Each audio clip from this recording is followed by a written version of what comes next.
Praise Lord प्रिय भरा प्रभुଙ୍କ ଲୋକମାନେ ଆଜି ସକାଳ ସମୟ ପ୍ରଭୁଙ୍କର ଦାନ ଆଜି ସକାଳ ସମୟରେ ସଦାପ୍ରଭୁ ପରମେଶ୍ୱର ଆମ ସାଥିରେ କଥା ହେବାକୁ ଚାହୁଁଛନ୍ତି। ଦୟାକରି ଆସିଥିବା ପ୍ରଭୁଙ୍କ ସନ୍ନିଧିକି ପ୍ରତ୍ୟେକ ଲୋକମାନେ ବା ପ୍ରଭୁଙ୍କ ଲୋକମାନେ ଭାଇ ଓ ଭଉଣୀମାନେ ବାକ୍ୟ ଉପରେ ଶ୍ରଦ୍ଧା ରଖନ୍ତୁ, ଧ୍ୟାନ ରଖନ୍ତୁ, आशा करें रुहतु। प्रभु आम साथी सकाळ समय कथा चाहूँगी। हालेलुया। सर्वप्रथम मो सदाप्रभु परमेश्वर को मु धन्यवाद जनाऊँगी।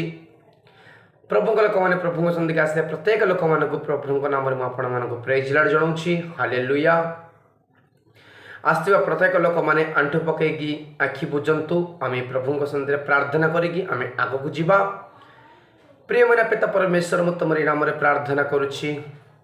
प्रेज लॉर्ड धन्यवाद धन्यवाद धन्यवाद सदाप्रभु परमेश्वर राजा मानकर राजा प्रभु मानकर प्रभु सत्यर प्रभु पाखरे रही प्रभु संघरे चलुथिबार पिता परमेश्वर जीशु बापा पवित्र आत्मा तुम नाम प्रार्थना करिया समय में मत समय मत ध्यान दिंतु। तुम वाक्य कहवाई बोल कि प्रभु मत ठिया कर मुझे धन्य धन्य जनाऊँगी। प्रभु मो चारिपटे तुम अग्नि रखु, दूत मानक रखु, तुम ज्ञान दिंतु, शक्ति दिंतु, बल दिंतु, तुम 2 गुण अभिषेक मत दिंतु, 7 गुण अभिषेक परिपूर्ण करी मो साथी आपण को रही करी लोक प्रत्येक लोक मैंने आस प्रत्येक लोक मान साथी तुम्हें मुखामुखी कथा हो तांको मान को बल शक्ति आत्मा चलेगी तुम मान ज्ञान दियो यीशु नाम प्रार्थना करुच्ची। आमेन। Praise Lord. हालेलुया। प्रिय मैंने प्रभु लोक मैंने सकाळ समय प्रभु आम साथी कथा चाहूँगी।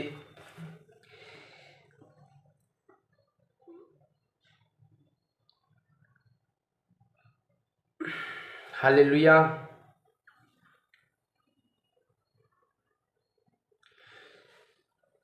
प्रभु कहते सकाळ समय मोर कार्यभार तुम्हें माने ग्रहण कर।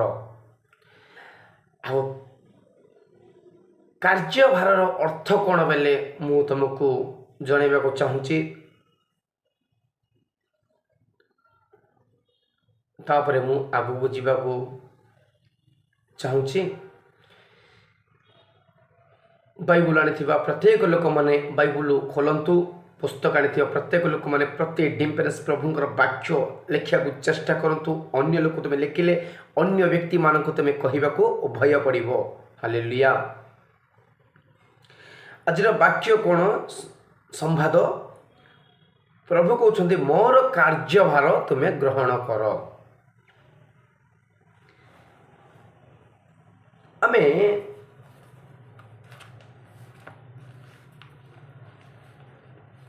प्रभुंर कार्यभार कौन सेटा में जानवा पड़ो। प्रथम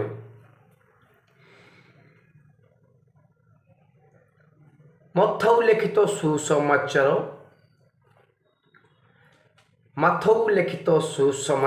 11 अध्याय 29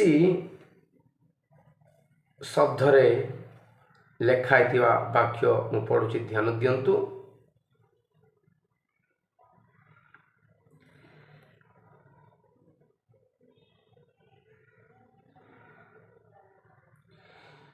मोर जुआली अपना अपना उपरे घेन पुणी मो निकटरू शिख।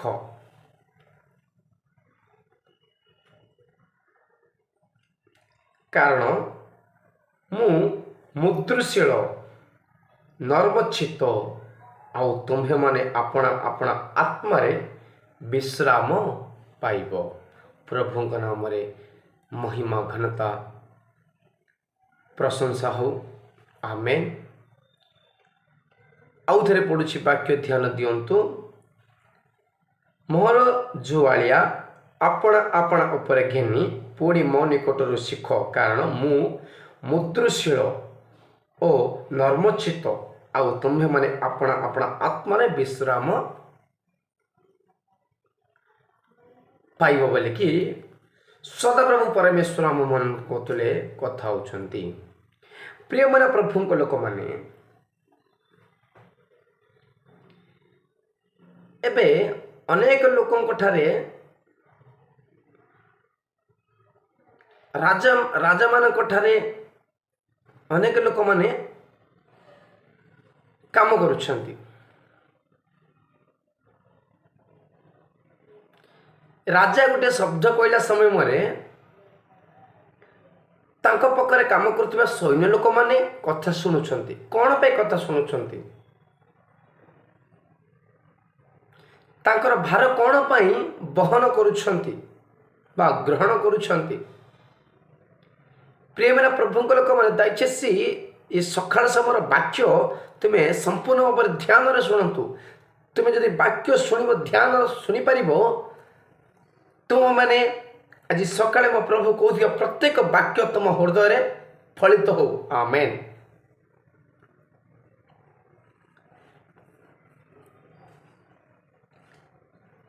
ରାଜାମାନଙ୍କ ପାଖରେ ଗୋଟିଏ ବ୍ୟକ୍ତି ସୈନ୍ୟ କାମ କରୁଥିବା ଲୋକମାନେ ରାଜାମାନଙ୍କର କଥା ଶୁଣୁଛନ୍ତି, ତାଙ୍କର ଭାର ବହନ କରୁଛନ୍ତି ବା ଗ୍ରହଣ କରୁଛନ୍ତି।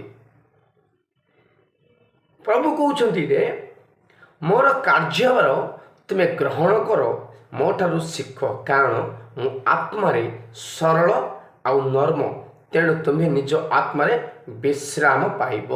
ହାଲେଲୁୟା। ଯେଉଁ ପ୍ରଭୁଙ୍କ ନାମରେ ଧନ୍ୟବାଦ ହଉ। ସେହି ମତ୍ତଉ ଲିଖିତ ସୁସମାଚାର 11:30 ଶବ୍ଦରେ ଲେଖା ହେଇଥିବା ବାକ୍ୟ ପଡ଼ୁଛି, ଧ୍ୟାନ ଦିଅନ୍ତୁ। ତେଣୁ ମୋର ଜୁଆଳିଆ ସହଜ, ମୋର ଭାର ବିଶ୍ୱାସ। ହାଲେଲୁୟା।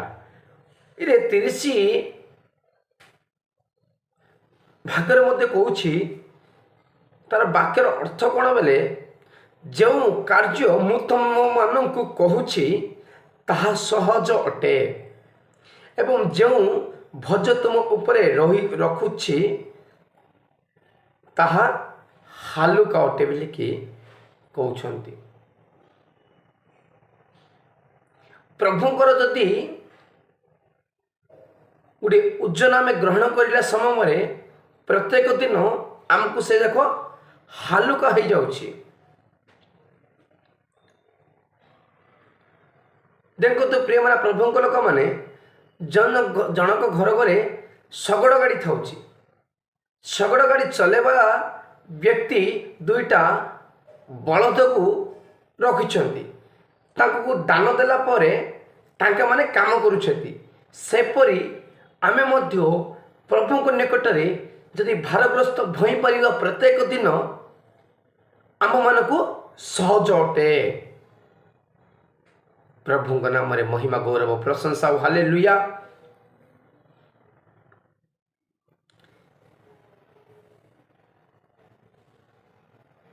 ପ୍ରଭୁଙ୍କ ନାମରେ ମହିମା ହଉ।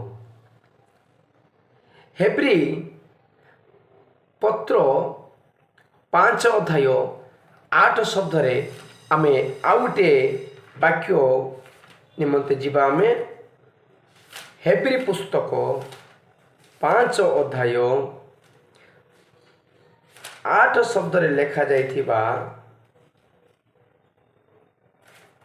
ଗୋଟିଏ ବାକ୍ୟ। ଏହି ଜାଗାରେ କ'ଣ କହୁଛନ୍ତି ବେଲେ, ପୁତ୍ର ହେଲେ ଦୁଃଖ ଭୋଗ ଦ୍ୱାରା ଆଜ୍ଞାବହତା ଶିକ୍ଷା କଲେ। ଏ ବାକ୍ୟର ଅର୍ଥ କ'ଣ ବୁଝାଉଛି ବେଲେ, ପ୍ରିୟମାନେ ପ୍ରଭୁଙ୍କ ଲୋକମାନେ,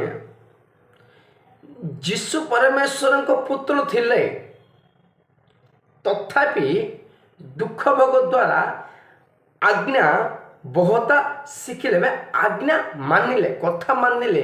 ଆଜ୍ଞା ରହୁଛି ପ୍ରଭୁଙ୍କର ପରମେଶ୍ୱରଙ୍କ କଥା ଯୀଶୁ ପ୍ରଭୁ ମାନିଲେ ବା ଶିଖିଲେ। ଏରେ କ'ଣ କହିବାକୁ ମୁଁ ଯାଉଛି, ପ୍ରଭୁ କହୁଛନ୍ତି ବେଲେ ଆମ୍ଭେମାନେ ବି ଯୀଶୁଙ୍କର କାର୍ଯ୍ୟ ଦ୍ୱାରରେ ବା ଯୀଶୁଙ୍କର କାର୍ଯ୍ୟଭାର ଗ୍ରହଣ କରିବାକୁ ପଡ଼ିବ। ଗ୍ରହଣ କରିବା ପରେ ଆମମାନେ ପ୍ରଭୁଙ୍କର ଆଜ୍ଞା ଶିଖିବାକୁ ପଡ଼ିବ। ପ୍ରଭୁଙ୍କ ନାମରେ ମହିମା ହଉ। ହାଲେଲୁୟା। ପରମେଶ୍ୱରଙ୍କ ପୁତ୍ର ଯୀଶୁ ପ୍ରଭୁ ଦୁଃଖ ଭୋଗରେ ଯେମିତି ତାଙ୍କର କାର୍ଯ୍ୟ ବହନ କରୁଥିଲେ ବା ଗ୍ରହଣ କରିଥିଲେ ବା ଆଜ୍ଞା ମାନୁଥିଲେ, ତାଙ୍କର କଥା ମାନୁ ଚଳୁଥିଲେ, ସେମିତି ଆମ୍ଭେମାନେ ମଧ୍ୟ ଯୀଶୁଙ୍କର କାର୍ଯ୍ୟଭାର ଗ୍ରହଣ କରିବାକୁ ପଡ଼ିବ। କରିବା ପରେ ଆମ୍ଭେମାନେ ପ୍ରଭୁଙ୍କର ଆଜ୍ଞା ଶିଖିବାକୁ ପଡ଼ିବ। ପ୍ରିୟମାନେ ପ୍ରଭୁଙ୍କ ଲୋକମାନେ ବା ଭାଇ ଭଉଣୀମାନେ, ଆଜ୍ଞାର ଅର୍ଥ ହେଉଛି ପ୍ରଭୁଙ୍କର କଥା ମାନିବା। ଆମ୍ଭେମାନେ ଯଦି ପ୍ରଭୁଙ୍କର କଥା ମାନିଲା ସମୟରେ ଆମ୍ଭମାନଙ୍କୁ ତାଙ୍କର ଭାର ଆମମାନଙ୍କ ଉପରେ ଭୋଜ କମ୍ ପଡ଼ିବ, ଓଜନ କମ୍ ପଡ଼ିବ ବୋଲି କହୁଛନ୍ତି। ଅନେକ ଲୋକମାନେ ପ୍ରଭୁଙ୍କର କାର୍ଯ୍ୟଭାର ବୋହିବାକୁ ଅନେକ ଲୋକ ପଛ ହଟୁଛନ୍ତି। ସେ କାର୍ଯ୍ୟଭାର ମୁଁ କରିପାରିବି ନାହିଁ, ମୁଁ ବୋହି ପାରିବି ନାହିଁ।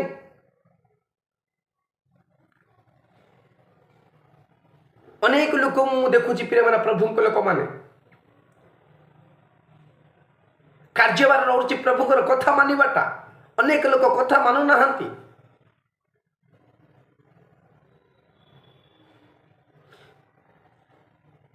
କଥା ମାନିବାକୁ ପଡ଼ିବ ପ୍ରିୟମାନେ ପ୍ରଭୁଙ୍କ ଲୋକମାନେ। ସକାଳ ସମୟରେ ସଦାପ୍ରଭୁ ପରମେଶ୍ୱର ଆମ ସତରେ କହୁଛନ୍ତି, ମୋ କାର୍ଯ୍ୟଭାର ତୁମେ ବହନ କର, ଗ୍ରହଣ କର ବୋଲି କହୁଛି। ମୁଁ ତୁମକୁ ଓଜନ ଅଳ୍ପ ଦେବି ବୋଲି କହୁଛନ୍ତି, ସହଜ ବୋଲି କହୁଛନ୍ତି ତାଙ୍କର। ହାଲେଲୁୟା।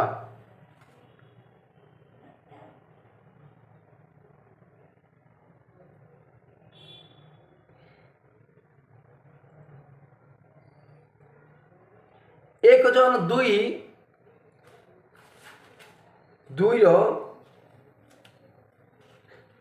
1 ଜୋହନ ଲିଖିତ ସୁସମାଚାର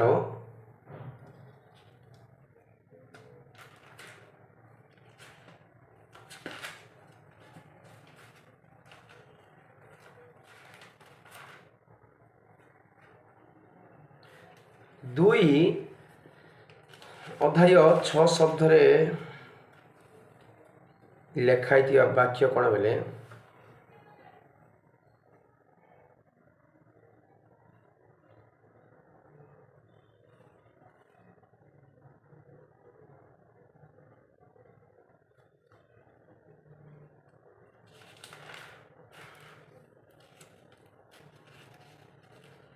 हालेलुया हालेलुया हालेलुया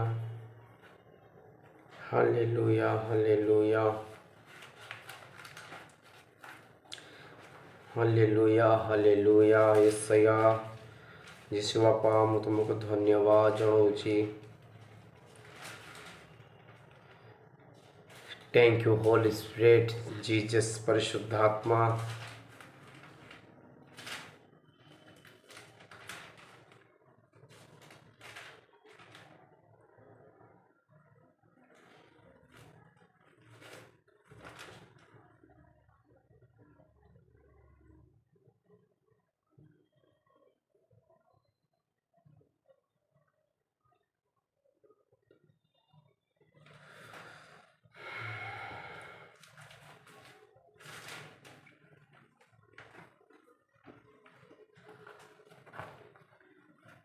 ଏକ ଜୋହନ 6ରେ ଲେଖାଯାଇଥିବା ଯେ ତାହାଙ୍କଠାରେ ରହେ ବୋଲି କହେ,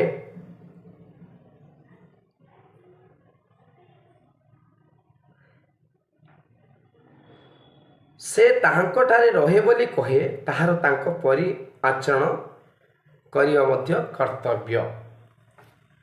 ପ୍ରିୟମାନେ ପ୍ରଭୁଙ୍କ ଲୋକମାନେ, ଅନେକ ଲୋକମାନେ କ'ଣ କରୁଛନ୍ତି? ଦାବି କରିକି ରହୁଛନ୍ତି ପ୍ରଭୁଙ୍କ ସନ୍ନିଧିରେ, ପ୍ରଭୁଙ୍କଠାରେ। ପରମେଶ୍ୱର ସହ ଜୀବନଯାପନ କରୁଛି ବୋଲି ଦାବି କରୁଥିବା ପ୍ରତି ବ୍ୟକ୍ତି, ମୁଁ ପରମେଶ୍ୱରଙ୍କ ଠାରେ ମୁଁ ପବିତ୍ର କରିକି ରହୁଛି ବୋଲି କରୁଥିବା ଦାବି ପ୍ରତ୍ୟେକ ବ୍ୟକ୍ତି, ଲୋକମାନେ ମୁଁ ପରମେଶ୍ୱରଙ୍କ ନିକଟରେ ମୁଁ ଧାର୍ମିକ ଲୋକ ବୋଲି ଯେଉଁମାନେ ଭାବୁଛନ୍ତି ବା ଦାବି କରୁଛନ୍ତି, ଯୀଶୁଙ୍କ ଭଳି ଜୀବନ ଯାପନ କରିବା ଉଚିତ। ଅନେକ ଲୋକମାନେ କହୁଛନ୍ତି ପ୍ରିୟମାନେ ପ୍ରଭୁଙ୍କ ଲୋକମାନେ ମୁଁ ପ୍ରଭୁଙ୍କ ପରି ମୁଁ ଭକ୍ତିରେ କରୁଛି, ମୁଁ ପ୍ରଭୁଙ୍କ ପରି ମୁଁ ଚାଳଚଳନ କରୁଛି, ମୁଁ ପ୍ରଭୁଙ୍କ ପରି ମୁଁ ବାକ୍ୟ କହୁଛି, ମୁଁ ପ୍ରଭୁଙ୍କ ପରି ଧାର୍ମିକ ପରି ରହୁଛି, ମୁଁ ପ୍ରଭୁଙ୍କ ପରି ମୁଁ ପବିତ୍ର ପରି ରହୁଛି। ଯଦି ତୁମେ ରହୁଛ ସକାଶ ଭଲ, ବହୁତ ଭଲ ପ୍ରିୟମାନେ ପ୍ରଭୁଙ୍କ ବହୁତ ଭଲ ବଞ୍ଚିବାର ବହୁତ ଶ୍ରେଷ୍ଠ ଉତ୍ତମ ବୋଲି ପ୍ରଭୁ କହୁଛନ୍ତି। କହୁଥିବା ପ୍ରତି ଲୋକମାନେ ପ୍ରଭୁଙ୍କ ପରି ଜୀବନଯାପନ କରିବାକୁ ଉଚିତ। କହିଦେବାଟା ବଡ଼ ଜିନିଷ ନୁହଁ, କରିକି ଦେଖାଇବାଟା ପ୍ରଭୁଙ୍କୁ ଉତ୍ତମ ଜିନିଷ। ହାଲେଲୁୟା। ମୁଁ ଛୋଟ ଗୋଟେ ପ୍ରଶ୍ନ ପଚାରୁଛି, ଅନେକ ଲୋକମାନେ ମୁଁ ପ୍ରଭୁଙ୍କ ପାଖରେ ରହୁଛି ବୋଲି କହିଲେ ହଉନି, ମୁଁ ଖ୍ରୀଷ୍ଟିଆନ ଲୋକ ବୋଲି କହିଲେ ହେଇଯାଉନି। ଯୀଶୁ ପ୍ରଭୁ ଏ ଭୂମିରେ ଚାଲୁଥିଲେ ଯେମିତି, ଯୀଶୁ ପ୍ରଭୁ ଏ ଭୂମିରେ ବଞ୍ଚୁଥିଲେ ଯେମିତି, ଚାଲୁଥିଲେ ଯେମିତି, ରହୁଥିଲେ ଯେମିତି, ଆମ୍ଭେ ବି ମଧ୍ୟ ଚାଲିବା ଉଚିତ ଦରକାର। ଆମେ ପ୍ରଭୁଙ୍କ ପରି ରହିବା ଉଚିତ। ପ୍ରଭୁଙ୍କ ନାମରେ ମହିମା ଗୌରବ ପ୍ରଶଂସା ଆଉ ହାଲେଲୁୟା।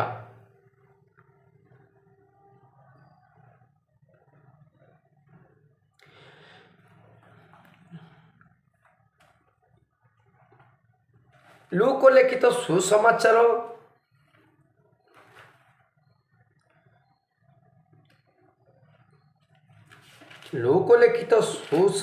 କାଢ଼ନ୍ତୁ, ବାଇବଲ ଖୋଲନ୍ତୁ, ବାଇବଲ କାଢ଼ନ୍ତୁ। ଲୁକ୍ ଚାପ୍ଟର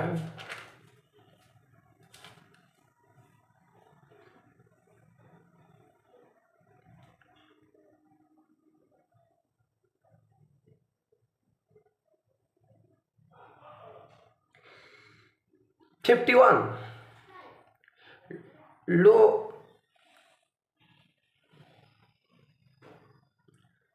ଲୁକ ସୁସମାଚାର 2 ଅଧ୍ୟାୟ 51 ଶବ୍ଦରେ ଲେଖାଯାଇଥିବା, ପରେ ସେ ସେମାନଙ୍କ ସାଙ୍ଗରେ ବାହୁଡ଼ି ନାଜାରିତକୁ ଆସିଲେ ଓ ସେମାନଙ୍କର ବଶୀଭୂତ ହୋଇ ରହିଲେ। ପୁଣି ତାଙ୍କ ମାତା ଏହି ସମସ୍ତ କଥା ସାବଧାନ ରୂପେ ଆପଣା ହୃଦୟରେ ରଖିଲେ।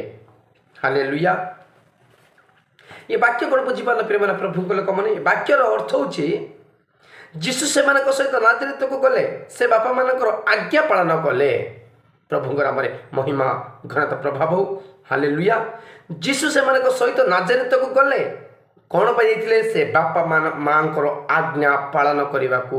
ଯୀଶୁଙ୍କ ମା ତଥାପି ଏହିସବୁ କଥା ନିଜ ମନ ଭିତରେ ରଖି ଚିନ୍ତା କରୁଥିଲେ।